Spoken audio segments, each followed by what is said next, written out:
Story 39. Jesus' Death.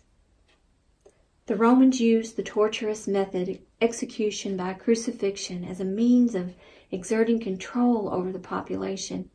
It was one of the most painful and disgraceful methods of capital punishment. Yet the most painful suffering of Jesus was what he experienced in bearing all of our sin.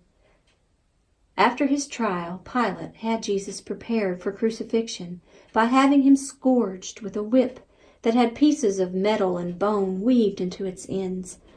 After they whipped him, the soldiers put a scarlet robe and crown of thorns on his head and mocked him, saying, "Hail, King of the Jews!" They spat on him and took the reed and began to beat him on the head.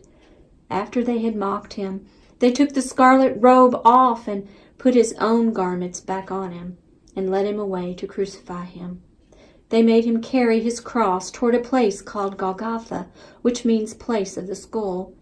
He was to be crucified there. His injuries were so severe that halfway there a man named Simon was made to carry the heavy cross for him.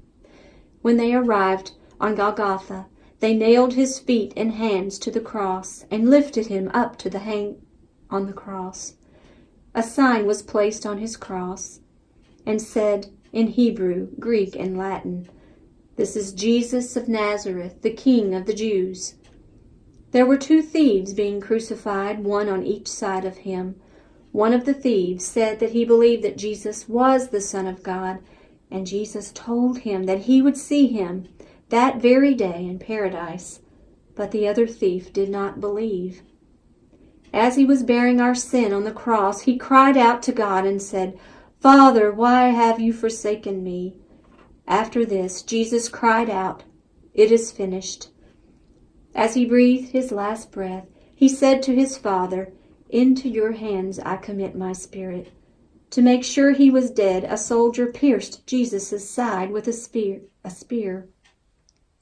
The sky went black, and the curtain that separated the holy place from the Holy of Holies tore from top to bottom, indicating that the way had been opened for sinful mankind to come to holy God. Jesus fulfilled the promise to be the sacrifice for the sins of all people who would believe in him. Boys and girls, why did Jesus ask the Father why he had forsaken him? I want us to talk more about this.